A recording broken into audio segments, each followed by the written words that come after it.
Kabanata 7111. Ha! Hindi ba't lahat sila ay mayabang? Bakit lahat sila ay duwag ngayon? May baluktot at mayabang na ngiti sa mukha ni Xian habang pinikit niya ang kanyang mga mata, at sinusuri ang ekspresyon ng lahat. Napaka-pride ninyong lahat, pero sa huli, wala kayo. Lalo na ikaw, Clarion. Paano magkakaroon ng kapangyarihan sa Earth Hall ang isang basurang tulad mo? Lahat kayo ay isang kahihiyan sa Grand City. Bulalas ni Xian.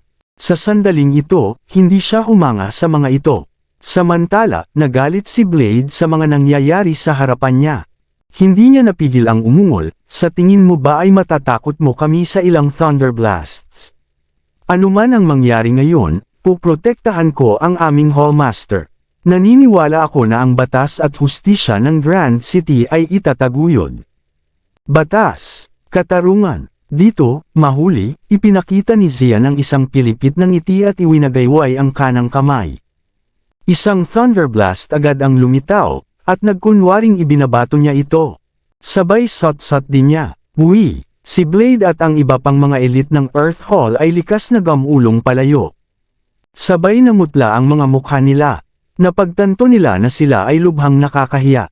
Kapag nahaharap sa mga taong tulad ni Xian, wala silang katulad na uri ng katapangan tulad ng mga taong walang pakialam sa kanilang sariling buhay. Ohaha, mga duwag kayong lahat, ituloy nyo ang kilos, di ba? Tumawa si Xian habang tinitingnan ng sorry ang Earth Hall elites. Parang multo ang mukha ni Blade. Galit na galit siya. Ikaw, paano ako? Ni hindi ko pa nga natapon ang Thunderblasts for real, and you're already acting so cowardly. And now you're blaming it on me. Cowards like you want to get justice for Clarion.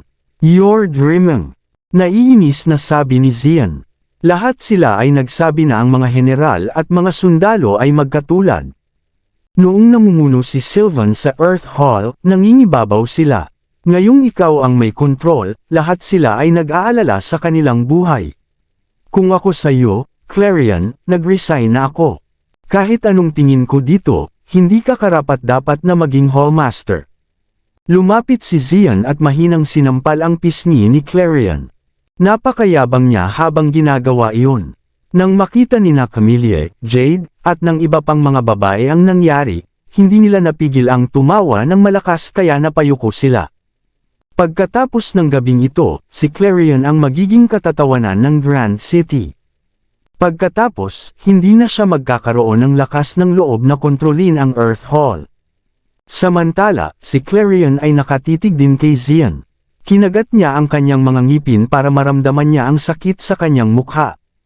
Clarion, binigyan na kita ng pagkakataon ngayong gabi. Ikaw ang hindi makakaagaw nito. Kung iyon ang kaso, tandaan. Kapag nakita mo ako sa susunod, pumunta ka sa gilid at lumuhod. Kapag kumakain kami, sumama ka sa lamesa ng mga bata. Naintindihan, mayabang na nagpatuloy si Xian. Ibalik mo na rin si Calanthe ngayon din. Pagkatapos, ihatid ang lahat ng bahagi mula sa mga kasino at ang 100 milyon na iyon. Kung hindi, ito ay matatapos para sa iyo ngayon. Pagkatapos, kumuha si Xian ng Thunderblast at tinapik ito sa mukha ni Clarion. Walang makakakuha sa iyo ng anumang hustisya sa Grand City, naintindihan. Walang silbi. Si Clarion, Blade, at ang kanilang mga tauhan ay nagngangalit ang kanilang mga ngipin habang nagdidilim ang kanilang ekspresyon. Kailan pa sila nakaranas ng ganitong kahihiyan, lalo na sa kanilang katayuan? Ngunit ang problema ay hindi sila mangangahas na labanan si Xian sa ganoong kondisyon. Ibig sabihin, natalo sila ngayong gabi. Paumanhin, ngunit kung may hustisya sa Grand City o wala ay nasa akin. Wala kang karapatang sabihin iyon, mahinahong sabi ni Harvey sa pagkakataong ito habang humahakbang. Lumitaw siya sa harapan mismo ni Xian na parang multo. Si Xian, na tuwang-tuwa, ay likas na umatras sa sandaling ito. Ngunit bago pa man dumaong ang paa niya sa sahig ay nakasandal na si Harvey sa kanya at ang kanang kamay ay nasa bulsa niya. Pagkatapos, isang Thunderblast ang lumitaw sa kamay ni Harvey. Pagkatapos, ginalaw ni Harvey ang kanyang mga daliri, at ang pin ng Thunder Blast ay naalis sa isang pag-click. Hindi naman ganoon kalakas, pero sobrang lakas ng tunog sa terrace. Ang lahat ng nanunood kay Clarion na parang isang biro ay nagpakawala ng nakakaiyak na hiyaw at sinubukang magtago sa likod ng mga takip. Maging si Camilla, na buong pagmamalaki, ay nawalan ng katinuan at agad na gamulong sa likod ng sofa. Hindi ka babaliw, Zian. Hindi ka natatakot mamatay, tama. Hindi mapakali si Harvey sa mga baril at pana na nakatutok sa kanya. Itinagilad niya ang kanyang ulo habang nakasulat ang kanyang mga mata ng walang pakialam. Bibigyan kita ng dalawang pagpipilian. Una, humingi ng paumanhin, at hayaan naming dalhin si Hale. Pangalawa, bibitawan ko ang hinlalaki ko. Alam mo kapag ginawa ko iyon, lahat tayo ay mamamatay. Nagkibit-balikat si Harvey at mahinahong sinabi, "Don't worry. Nakalkula ko ito. Sapat na ang kapangyarihan ng Thunder Blast na ito para pasabugan ang lahat ng Thunder Blast na nakatali sa iyo.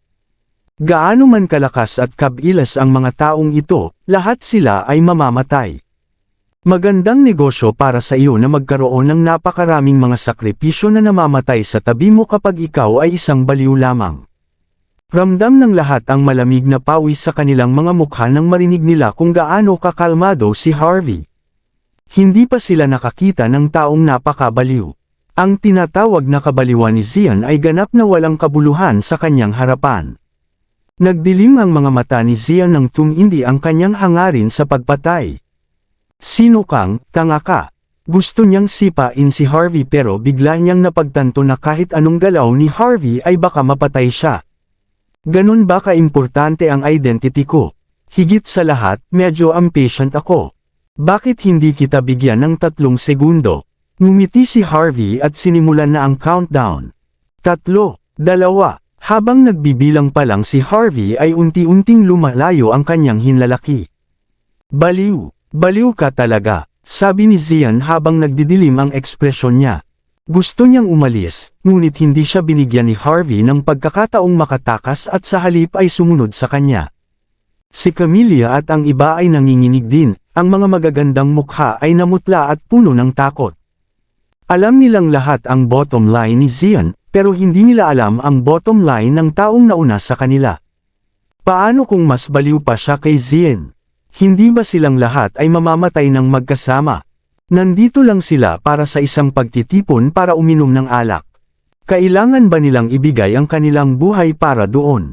Hindi yun isang bagay na papayagan ng sinuman. Sa sandaling binilang ni Harvey ang huling numero at gustong bitawan ang kanyang hinlalaki sa Thunder Blast, agad na idiniin ni Zian ang kanyang kamay sa hinlalaki ni Harvey, pilit na tinatanggihan itong bitawan. "Anong ginagawa mo, Mr. Zian?" Mapanuksong tanong ni Harvey. "Ang duwag mo, sa ganitong sitwasyon, hindi ba mas mabuti kung bitawan ko na lang ang hinlalaki ko at hayaan ang lahat na mamatay kasama natin? Hindi mo ba ginamit ito para takutin ang lahat? Natatakot ka na ngayon. Baka peke ka lang. At ang iyong kawalang takot bago ang kamatayan ay isang harapan lamang. Don't tell me the truth kasi lumaki ka ng walang pagmamahal, kaya may mommy complex ka." Sa sobrang galit ni Zian ay nanginginig ang buong katawan niya nang mabunyag ang kanyang mga sikreto. "You bastard! You dare humiliate me! I'll kill you!" Sampal. Sinampal ni Harvey ang mukha ni Zian gamit ang kanyang libreng kamay. "So, paano kung pinapahiya kita ngayon? I dare you to let go, and we can all die together." Sapat na malakas ang sampal na iyon para mayanig ang katawan ni Zian. Agad siyang napaatras. Gayunpaman, muling binalans ni Zian ang kanyang sarili sa pamamagitan ng puwersa. Tahimik lang sa gitna ng terrace. Si Camilla at ang iba pa ay hindi inaasahan na si Harvey ay kumilos ng napakawalang bisa. Hindi lang niya pinahiya si Zian, sinampal pa niya si Zian sa harap ng lahat. Si Zian ay isang sobrang mapaghiganti na baliw. Hindi ba siya nag-aalala na susundan siya ni Zian sa lahat ng mayroon siya? Ngunit para kay Clarion at sa iba pa, nakaramdam sila ng matinding kasiyahan sa loob. Sila yung nasa receiving end kanina. Ngunit ang sampal ni Harvey kay Zian ay nagpagaan ng sama ng loob na hawak nila sa loob. Samantala, nalaman din ni Clarion at Blade na ang dignidad at paggalang ay mga bagay na ibinibigay ng iba. Kung hindi nila ito kikitain muli, maaari nilang kalimutan ang tungkol sa pagtayo ng mataas sa Grand City.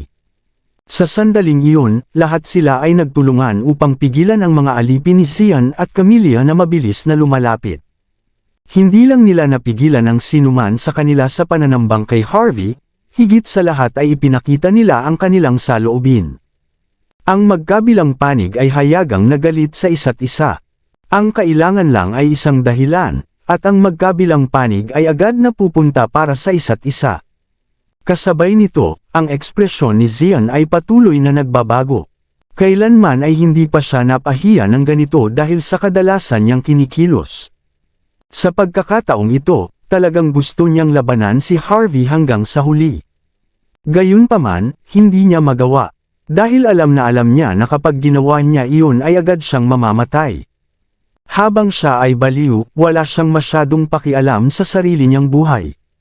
Hindi niya lang inaasahan na habang siya ang karaniwang nananakot sa iba, sa pagkakataong ito, siya naman ang tinatakot. Sa sandaling ito, nararamdaman ni Zion na siya ay nasa isang pagkapatas. Mamamatay siya kung talagang humakbang pasulong. Siya ay magiging katatawanan ng Grand City kung siya ay umatras. Higit sa lahat, hawak pa rin ng kamay ni Zion ang kamay ni Harvey. Kung bumitaw siya at bumitaw din si Harvey, hindi siya sigurado kung anong klaseng ekspresyon ang ipapakita niya mamaya. Sa wakas, nagawa ni Zion na e-compose ang sarili. Nakatutok ang kanyang mga mata kay Harvey, na para bang sinusuri ang mga kahinaan ni Harvey. Matapang ka, anak. Binibigyan mo ba ako ng death threats? Kung talagang matapang ka, ibigay mo sa akin ang pangalan mo. Bibisitahin kita sa susunod. Kumunat ang sulok ng labi ni Zion habang kinakausap niya si Harvey na may makulat na tono. Sampal. Hindi na nag-aksaya ng hininga si Harvey at sa halip ay sinampal siya. Masyado kang nagsasalita. Maaari mong bitawan ang iyong kamay at hayaang gamulong ang mga dice. If worst comes to worst, both of us can fight to the death. Kung hindi, maaari mong iyuko ang iyong tuhod at humingi ng tawad. I'm very impatient, so I hope makapag-decide ka agad, sabi ni Harvey nang hindi man lang binigyan ng dignidad si Zion. Sa halip, patuloy niyang sinubukan ang bottom line ni Zion. Obvious naman kay Harvey, marunong siyang makitungo sa isang tulad ni Zion. Upang harapin ang mga taong tinawag ang kanilang sarili na baliw, ang pinakamahusay na paraan upang harapin sila ay ang ganap na hiyain sila sa pinakamaikling panahon na posible upang ipaalam sa kanila kung gaano sila kawalang silbi. Kung hindi, magsisimula silang ipakita muli ang kanilang ego. Sa pagsampal ni Harvey kay Zion na ikinapikit ng mga mata ni Jade. Hindi siya makapaniwala sa kanyang nakikita. Hindi niya maisip kung paano ipinahiya si Zion ng ibang tao tulad nito. Maging ang ekspresyon ni Camellia ay nagdilim. Ito ang unang pagkakataon na may nanaig sa kanya. Gusto niyang tahimik na umalis, ngunit hinarang na ni Clarion ang kanyang paglabas pagkatapos niyang makahakbang lamang. Ito ay malinaw na ngayon ang mga bagay ay umabot sa puntong ito, dapat kalimutan ng lahat ang tungkol sa pag-alis. Dapat silang lahat ay mamatay ng magkasama. Napansin din ni Zion ang maliit na detalyeng iyon. Sa wakas ay napagtanto niya na mali ang ginawa niya. Malamig siyang ngumiti nang maramdaman ang sakit sa mukha niya. Hindi ako interesado sa parehong mga pagpipilian, tanga. Pero, mas interesado akong patayin ka. Pagkatapos, binigyan niya ng tingin si Clarion. Minamaliit kita, Clarion. Nakakuha ka ng isang tulad niya para ipahiya ako. Hindi katakatakang maglakas loob kang sumalungat sa utos ni Dan. Ngunit huwag kang mag-alala, hindi ito magtatapos dito ngayon. Babalik ako sa iyo sa wakas. Kinagat ni Zion ang kanyang mga ngipin habang nakatitig kay Harvey, na parang gustong sunugin ang mukha ni Harvey sa kanyang isipan. Hindi pa siya napahiya ng ganito habang siya ay nabubuhay. Anong kahihiyan? Hindi sumagot si Clarion. Alam niyang si Harvey ang namumuno ngayon. Siya ang may hawak ng lahat. Tinapik ni Harvey ang mukha ni Zion bago sinabing, Mr. Zion, alam kong gusto mo akong patayin. Ngunit ang tanong ay, Mahalaga ba ito? Hindi, hindi. Mayroon kang dalawang pagpipilian, at mayroon kang kapangyarihan na gawin iyon. Higit sa lahat, nagiging naiinip na ako. Kung hindi mo ito pipiliin, pipiliin ko yun para sa iyo. Hindi sumagot si Zion at pasimpleng huminga ng malalim. Hindi ka ba natatakot mamatay? Napangiti si Harvey. Kung sumuko ka ngayon, maaari mo akong imbestigahan pagkatapos nito. Malalaman mo na hindi ako takot mamatay. Higit sa lahat, kung kaya kong mamatay kayong lahat kasama ko, hindi ito masamang kalakalan. Halimbawa, siya ang matriarch ng isa sa 7 families. Ang buhay niya ay mas mahalaga kaysa sa akin, hindi ba? Habang kalmadong nag-uusap ang dalawa, hindi mapigilan ni Jade at ng iba pa ang kanilang pawis. Walang nakakita ng ganoong kabaliw. Maraming salamat sa lahat ng sumusubaybay. Please subscribe and follow my YouTube and Facebook channel, Filipino Novel. Maraming salamat po. Kabanata 7115. Kinikit ni Zian ang kanyang mga mata. Gusto niyang makita ang takot kay Harvey. Gayunpaman, kahit paano niya ito tingnan, ang tanging nakikita niya ay ang pagwawalang bahala ni Harvey sa lahat ng ito. At least, alam niyang wala siyang pakialam gaya ni Harvey pagdating sa buhay at kamatayan. Nang mapagtanto iyon ni Zian, bumantong hininga siya at sinabing, "Sige, sumuko na ako, at hihingi ako ng tawad." Clarion, Blade, pasensya na po, kasalanan ko ang lahat. Maawa kayo at patawarin niyo ako. Ang paghingi ng tawad ni Zian ay magaan at manipis. Habang humihingi ng tawad, hindi siya sinsero tungkol dito. Napabuntong hininga si Harvey. Mr. Zian, mahalagang maging sinsero kapag humihingi ka ng tawad. Hindi bababasa, iyuko ang iyong tuhod. Isasama ko din si Hale, understand? Naningkit ang mga mata ni Zian. Ang tanga mo, iginagalang kita sa pagkakaroon ng isang malakas na karakter, kaya handa akong magpakita sa iyo ng paggalang, at hindi ko ito gagawin laban sa iyo. Nagsorry pa ako kay Clarion. Ngunit gusto mo pang dalhin ito. Not to mention na wala akong kasama nitong taong Hale. Kasama niya si Camilla, at bilang isang junior niya, wala akong karapatang makialam sa kanyang mga gawain. Not to mention that, do you really think I'm too scared to die with you? Hayaan ang mga dice na mag-roll pagkatapos. Ikanaway ni Zian ang kanyang kanang kamay, at inilabas ng lahat ng kanyang mga bodyguard ang kanilang mga safeties ng baril, na nakatutok sa kinaroroonan ni Harvey. Tingnan natin kung mas mabilis ka o mas mabilis ang mga baril ko. Ngumiti si Harvey at hinawakan ang kanang hinlalaki ni Zian. Pagkatapos, madali niya itong nabasag. Basagin. Agad na nabitawan ang pagkakahawak ni Zian sa hinlalaki ni Harvey dahil sa sakit. Agad namang itinaas ni Harvey ang kanang kamay at ngumisi kay Zian. I'm very sure makakabilis ako ngayon. Nagdilim ang ekspresyon ni Zian nang makita ang bilis ni Harvey. Hayaan mo siya, magbibilang ulit ako ng 3. 3. 2. Sigurado si Zian na hindi talaga bibitawan ni Harvey ang kanyang kanang kamay. Kinagat niya ang kanyang mga ngipin habang nakatitig kay Harvey. Iniabot ni Harvey ang kanyang kanang kamay, at dinukot ang isa pang Thunder Blast mula sa bulsa ni Zian, at itinapon ito. Walang nakakita kung hinayla ni Harvey ang pin dahil na blanko ang isip ng lahat. Naghiyawan si Jade at ang ibang babae at nagtago sa ilalim ng mesa. Maging si Camilla, na kadalasang napakakalmado, ay nalaman na blanko ang kanyang isip. Si Zian, na kadalasan ay medyo mayabang, ay agad na nakitang basang-basa sa malamig na pawis. Siya ay walang malay na nahulog sa kanyang likuran. Akala niya ay hindi siya natatakot sa kamatayan, ngunit nang ang kamatayan ay tunay na dumating, agad siyang nalunod sa takot. Nararamdaman niya ang panginginig sa kanya, at hindi na siya makatayo pa. Sa kasamaang palad, ang Thunder Blast ay gumulong sa lupa at hindi sumabog. Halatang hindi nahila ni Harvey ang pin. Whoops! I'm sorry, mali ang itinapon ko. Ngumiti si Harvey at tumingin sa kanang kamay niya. Sa pagkakataong ito, hindi na ako magkakamali. Kunin mo siya, makukuha mo na siya. Napasigaw na si Camilla bago pa man makapagsalita si Zian. Halata naman na ayaw niyang mamatay. Kasama ko si Hale. Ibibigay ko siya sa'yo ngayon din. Si Camilla ay namuhay ng mayaman. Ayaw niyang mawala ang lahat at mamatay kasama si Harvey sa sandaling ito. Siya ay may mahabang buhay sa hinaharap, isang buhay na puno ng kayamanan at kapangyarihan. Hindi na niya kailangang isuko ang lahat para lang kay Hale. Nang makita ni Zian na sumuko na si Camilla, huminga siya ng malalim at hindi nagsalita habang nakayuko ang ulo. Maya-maya, dinala si Hale. Puno ng galos ang buong katawan niya.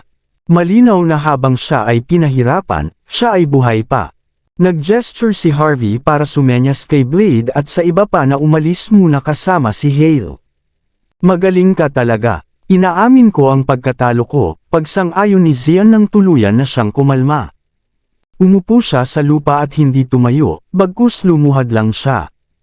Gusto mong yumuko ako sa tuhod ko at humingi ng tawad, tama ba? Pero matapang ka bang tanggapin ito?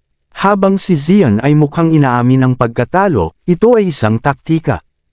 Ayos lang kung humingi ng tawad si Zian kay Clarion habang nakaluhod. Pareho silang bahagi ng 7 families.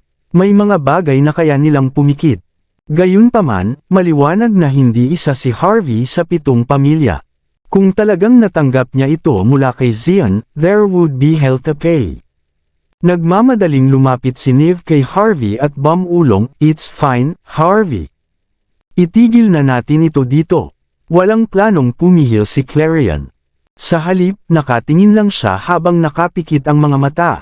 Huminga din ng malalim si Camilla at bumalik sa katinuan. Agad niyang sinabi ng malamig, "Wala akong pakialam kung sino ka, pero mas mabuting matapos na ito ngayon." Hindi lahat ay kayang tanggapin ang isang bagay na ganoon. Napangiti si Harvey, "Well, kung gusto niyang yumuko ang tuhod, pwede ba akong tumanggi? Halika na, kung seryoso ka, bilasan mo. Napipilitan ako sa oras." Tapos, sinipa ni Harvey si Zian sa tiyan. Agad na napayuko si Zian sa sakit.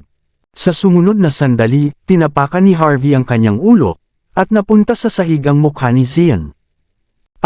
Nagkaroon ng malakas na kalabog, at nagsimulang umagos ang dugo mula sa kanyang ulo. Ito ay isang simpleng tapak lang, ngunit ito ay sapat na upang gumawa ng lahat ng iba pa na nanginginig. Huminga ng malalim ang lahat. Naramdaman lang nila kung gaano kalamig si Harvey. Sa madaling salita, alam na nila ngayon na malayo sa pagiging santo si Harvey. Tahimik lang sa terrace. Marami sa kanila ang nakatitig lang habang nakatulala. Hindi nila alam kung paano tatanggapin ang nakikita nila ngayon. Napakalamig ng kapaligiran. Hindi pinansin ni Harvey ang lahat at sa halip ay tumingkayad at bahagyang tinapik muli ang mukha ni Zian. Ngumiti siya at sinabing, "Alam kong hindi mo ito tatanggapin ng tahimik. Gayunpaman, pabago-bago ang kapalaran. Palagi kang makakatagpo ng isang mas mahusay sa iyo isang araw. Gayunpaman, kapag nakita mo ako, mas mabuting magtago ka. Kung hindi, tatadyakan kita sa tuwing nakikita kita." Pagkatapos, ikanaway ni Harvey ang kanyang kamay, at ang thunderblast sa kanyang kamay ay itinapon sa langit. Pagkatapos, sumabog ito ng malakas. Ibinunyag nito sa lahat na talagang sinadya ni Harvey na magpasabog ng thunderblast. Ito rin ay patunay na talagang kontrolado ni Harvey ang lahat. Huwag kang mag-alala. Kapag nagkita tayo sa susunod, iba na ang mangyayari. Si Zian ay lumago muli ng ilang gulugod kapag siya ay hindi na nasa ilalim ng pagbabanta. Ipapaalam ko sa iyo kung ano ang mangyayari sa mga tumatawid sa akin sa Grand City. Napangiti si Harvey. Iilan lang ang mga tao sa mundong ito na makakapagsabi niyan sa akin. Gayunpaman, hindi ka kabilang sa kanila. Pagkatapos, iniunat niya ang kanyang kanang kamay at hinampas ang balikat ni Zian, at isang hiwa ng enerhiya ang dumausdas sa katawan ni Zian. Umalis si Harvey kasama ang kanyang mga tauhan matapos niyang ipahiya ng tuluyan sina Zian at Camilla.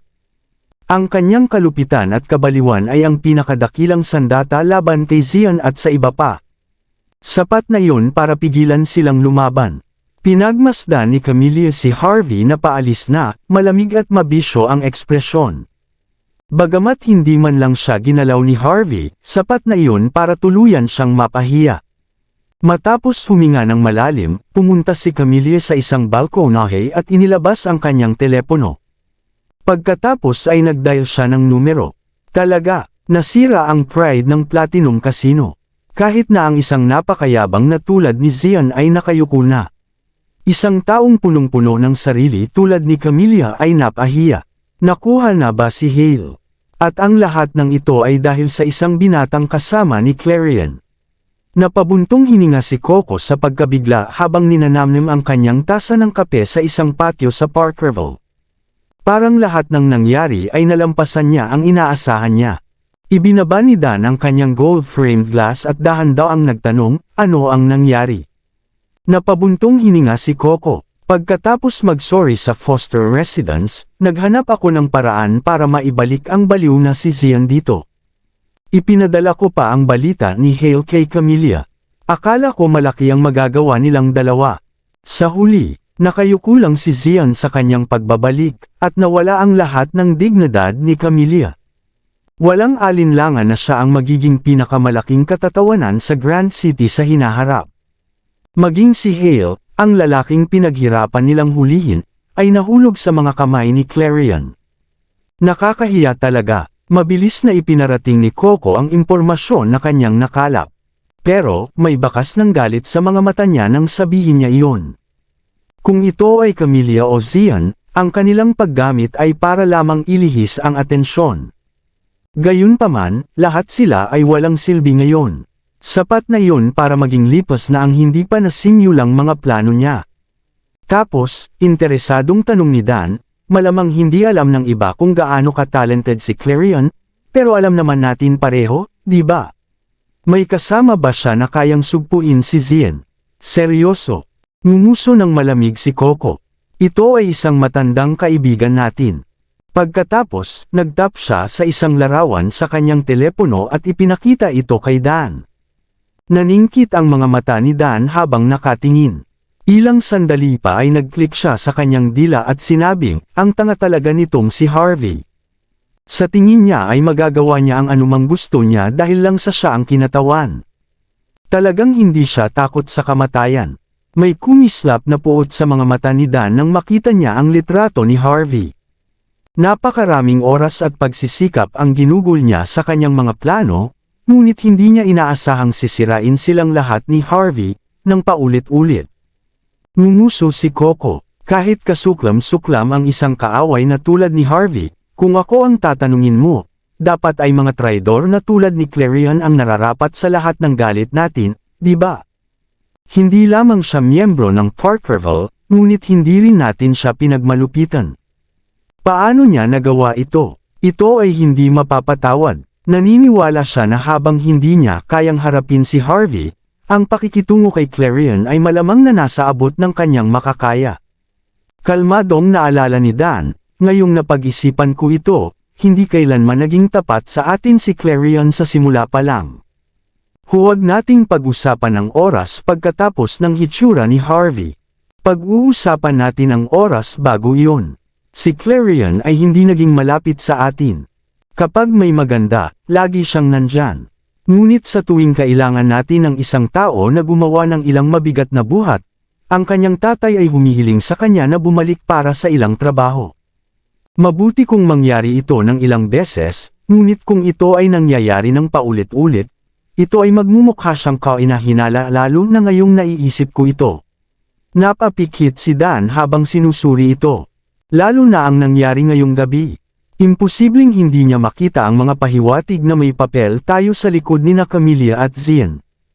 Gayunpaman, tinulungan pa rin niya si Harvey nang walang pag-aalinlangan. Ang masasabi ko lang ay mahirap mamuno sa grupo kapag nahati ang katapatan ng lahat. Tapos na ang relasyon natin, I guess. Umungol si Coco. Yung tanga, magkapareho tayo ng dugo. Paano niya nagagawa ang bagay na iyon? Parehas sila ng tatay niya. Ingrata, marahil ay iniisip pa niya na mapapalitan kanya at maging young master ng Parkerville kung gagawa tayo ng pagkakamali balang araw. Siya ay delusional. Patuloy ang pagmumura ni Coco kay Clarion habang nanginginig ang katawan. Samantala, mas kalmado si Dan. Kinuha niya ang isang tasa at pinikit ang mga mata. Lumilipad ang kanyang mga iniisip. Ano ang dapat nating gawin ngayon, Dan? Tanong ni Coco habang huminga ng malalim para e-compose ang sarili. Mas kumalma rin ang mga mata niya. Kaya kung lulukan ng kawalan pagdating kay Zion at Camilla. Gayunpaman, masyadong mahalaga si Hale. Ang sinumang makakakuha ng kanilang mga kamay sa kabanata ng Ascension na pag-aari niya ay magiging walang talo. Ang isang tulad niya ay dapat nasa ilalim ng ating kontrol. Salamat kay Harvey, nawalan tayo ng lakas na ito. Napangiti si Dan pagkarinig nito at dahan daw ang sinabi, Coco, nakatingin ka pa rin sa mga bagay sa ibabaw. Kalimutan ang tungkol sa bahagi kung saan si Hale ay isang taong walang gustong guluhin. Ang pagpapababa sa kanya ngayon ay magdadala lamang sa atin ng gulo. Kahit na kaya natin siyang ibagsak ng tahimik at huwag ipaalam sa mga tagalabas na tayo ang nakakuha sa kanya, gaano kalaki ang tiwala mo na ang kabanata ng pag-akyat ni Hale ay tiyak na hahayaan na magkaroon ng pagkakaisa sa pagitan ng tao at kalikasan. Kung mayroong isang alamat na maaaring isulat iyon sa pagsulat, ang katotohanan iyon ay hindi magiging isang alamat lamang. Hindi na natin kailangang gumawa ng isang bagay na sobrang komplikado kapag walang patunay tungkol dito, tama ba? Kumunot ang noo ni Coco. Alam mo na ako ay matalik na kaibigan sa dalaga mula sa Veiled Sanctuary. May natutunan ako sa kanya. May nakarating nga sa pagkakaisa sa pagitan ng tao at kalikasan noong nakaraan mula sa Veiled Sanctuary. Bago umakyat sa kawalan, nag-iwan nga siya ng isang rebulto. At medyo mystical ang estatwa na iyon. Iilan lang ang makakatingin dito ng higit sa 1 minuto. Gayunpaman, nagawang tingnan ito ni Hale ng higit sa 3 araw at gabi, na parang nagmumuni-muni. Iyon ang dahilan kung bakit nakumpirma ng Veiled Sanctuary na kahit na hindi pa nararating ni Hale ang kaharian na iyon, naunawaan niya ang isang diskarte sa pagsasanay na maaaring makapasok sa kaharian na iyon. Hindi niya ito kayang gawin sa kanyang sarili dahil sa ilang limitasyon o dahilan. Nagningning ang mga mata ni Dan nang marinig niya kung gaano katiyak si Coco. Kung totoo iyon, ang halaga ni Hale ay lampas sa kanyang imahinasyon. Kung ang posibilidad ay naruroon, pagkatapos ay sulit ito, kahit na ang presyo na kailangan niyang bayaran. Kinaumagahan, ang buong Grand City ay napapaligiran ng makapal na patong ng ambon. Ang visibility ay bumaba sa 30 talampakan, at ang hangin ay sobrang basa. Ang paghinga lang mag-isa ay napaka-uncomfortable. Nang magising si Harvey, nakita niya si Clarion na kalmadong nakaupo sa isang couch sa gilid ng kwarto. Ang kanyang ekspresyon ay nagiging baluktot kung minsan, na parang nag-iisip at naghihintay. Sa isip niya, nakikipagdebate siya sa sarili niya. Nagtataka si Harvey sa sandaling ito. Normal para sa isang dugong bughaw na malaman kung paano magsaya sa buhay. Pero kailan siya natutong mag-isip? Talagang pinagkadalubhasaan niya ang isang kasanayan. Kaya ba ng katawan mo nang walang pahinga? There will be peace in Grand City after this. Paalala ni Harvey habang nagsali ng isang basong tubig at inilagay ito sa tabi ni Clarion. Pagkatapos nilang iligtas si Hale kagabi, ipinadala nila siya sa Grand City Hospital para magamot. Siya ay kasalukuyang nasa looban sa loob ng Lungmen Training Hall. Maluwag na si Harvey sa pag-aalaga ni Rachel sa mga panlaban doon. Hindi umalis si Clarion. Sa halip, nanatili siya sa tabi ni Harvey, na para bang may hinihintay siya. Nang makita niya si Harvey, parang may lumitaw sa walang laman na mga mata ni Clarion. Medyo nag-alinlangan siya pero tumayo pa rin siya at inilabas ang cellphone niya. Gutom ka ba? Pwede akong mag-order ng delivery. Napangiti si Harvey. Mabuti naman. Ikaw ay nasa aking lugar ngayon. Hindi ba ako magmumukhang masama kung inayos mo ang almusal natin? Nakangiting wika ni Harvey habang tumatawag at nagbigay ng ilang utos. Pagkatapos nito, nagtanong siya, paano ito? Pinag-iisipan mo ang lahat kagabi. Magsusulat ka ba ng isang personal na account o isang reflection entry? Sumulyap si Clarion kay Harvey at bumantong hininga. Hindi eksakto. Bigla ko na lang na-realize kung gaano karaming oras ang nasayang ko nitong mga taon. Kapag nawala ang katayuan ko bilang tagapagmana ng Parkerville, anong halaga ang natitira sa akin? Ginagamit ni Clarion ang kanyang katayuan bilang tagapagmana ng Parkerville para magpakitang gilas. Ang kanyang kapanganakan ay nakatadhana na siya ay magtamo ng kayamanan at kapangyarihan. Gayunpaman, pagkatapos ng kagabi, nagsimula siyang magmuni-muni. Sa sandaling tinalikuran na niya ang lahat ng panlabas na kadahilanan, ano ang natitira. Matapos itong pag-isipan buong gabi, napagtanto ni Clarion na kung totoo nga iyon, kung gayon siya ay wala. Kawili-wili, natutok ang magmuni-muni, nakangiting kumatok si Harvey sa mesa. Iyan ay paglago para sa iyo, yung tipong pinabilis. Marahil, sa sapat na oras, maaari kang makipagkompetensya kay Dan. At madaling hilahin siya pababa. Napabuntong hininga si Clarion. Now that I think about it, I have to be very careful just to get some status. Napaka-boring yan. Napangiti si Harvey. Gawin mo ang gusto mo. Isipin kung ano ang gusto mo at kung ano ang gusto mong gawin. Sa ganoong paraan, hindi ka magsisisi kapag matanda ka na. Tumango si Clarion at tumingin sa direksyon patungo sa likod ng training hall. Magiging okay na ba si Hale? Ano ang gagawin mo sa kanya? Nagkibit balikat si Harvey. Wala akong gagawin. Kapag gumaling na siya, ilalabas ko siya sa Grand City at bibigyan ko siya ng bagong pagkakakilanlan at mukha. Kung ano ang gagawin niya pagkatapos nito, nasa kanya na iyon. Kumunat ang noo ni Clarion. Iniligtas mo si Hale at ayaw mong makakuha ng anuman mula sa kanya. Sulit ba nasakta ng parehong White Peak at ang mga Jackson ng sabay-sabay? Kabanata 7120. Ang mga Jackson ay madaling mahawakan. Mas gusto nilang gawin ang mga bagay ng tuloy-tuloy. Iyon ang dahilan kung bakit malamang na hindi sila gagawa ng anumang padalos-dalos sa ngayon. Pagkatapos, naging seryoso ang ekspresyon ni Clarion. Pero iba ang White Peak. Ang kanilang hinalinhan ay si Rasputin Jackson. Tulad ng kanyang pangalan, siya ay tunay na baliw. Not to mention, White Peak and Dan have a very good relationship. Halos parang pamilya na sila. Ngayong lubos mong nasaktan si Zion, hindi titigil ang White Peak hanggat hindi ka namatay. Kung direktang haharapin mo si Rasputin, nag-aalala ako na magiging dahadaw ka. Napangiti si Harvey. Rasputin, anong nararapat na malupit na pangalan? Mukhang kailangan kong maghanap ng pagkakataon para bisitahin siya. Pagbibiro pa lang ni Harvey ay bumukas ang pinto patungo sa likod. At pagkatapos, nakita nila si Mrs. Hoffman na naglalakad palabas, na medyo nabawasan ang pamamaga sa kanyang mukha. Mas kalmado na siya ngayon, ngunit may bahagyang pang-aakit sa kanyang mga mata. Habang walang sinasabi si Harvey ay medyo nagulat siya sa loob.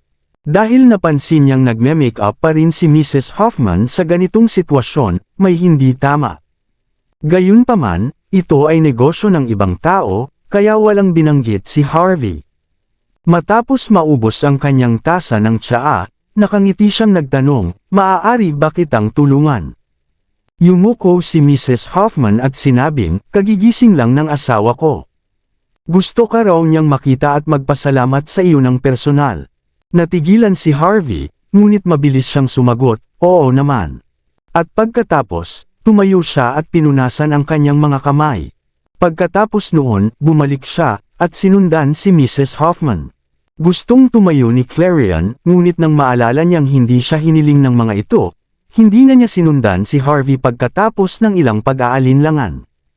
Ang mas mahusay na mga bagay ay naiwan na hindi alam. Maya-maya, nakarating na si Harvey sa loob ng isang kwartong tinatamaan ng sikat ng araw. Ngunit sa hindi malamang dahilan, habang maraming sikat ng araw, naramdaman ni Harvey ang hindi maipaliwanag na lamig sa loob ng silid. Nang lumitaw si Harvey, hindi sinasadya ni Hale na bumangon habang nakahiga siya sa kama. Pero pinigilan siya ni Harvey. Ang iyong mga pinsala ay medyo malubha. Kaka-opera mo lang, kaya manatili ka lang sa kama. Sa wakas ay nakakuha ako ng isang propesyonal na doktor upang tahiin ang iyong mga sugat. Kung magbubukas muli ito, ako ang dapat gumawa nito. Napangiti ng mapait si Hale matapos marinig ang sinabi ni Harvey at nanatiling nakababa. Pagkatapos, huminga siya ng malalim at sinabing, "It's all thanks to you this time, Mr. Representative. Kung hindi mo ako iniligtas at pinrotektahan, ako ay namatay sa isang kakilakilabot na kamatayan. Mahihirapan na akong makakita ng sinag ng araw. Kaya hindi ako mag-aaksaya ng hininga. Simula ngayon, sayo na ang buhay ko. Maaari mo akong utusan na gawin ang anumang gusto mo. Sa madaling salita, papatayin ko pa ang sarili ko kung iyon ang gusto mo." Bulalas ni Hale na may seryosong ekspresyon. Halos gusto na niyang tumayo na may kabog ng dibdib para masiguro si Harvey. Maliwanag, alam na alam ni Hale na nagbayad si Harvey ng mataas na halaga para iligtas siya. Ngumiti din si Mrs. Hoffman at idinagdag, "I'm thinking the same thing. Simula ngayon, sa iyo na ang buhay namin."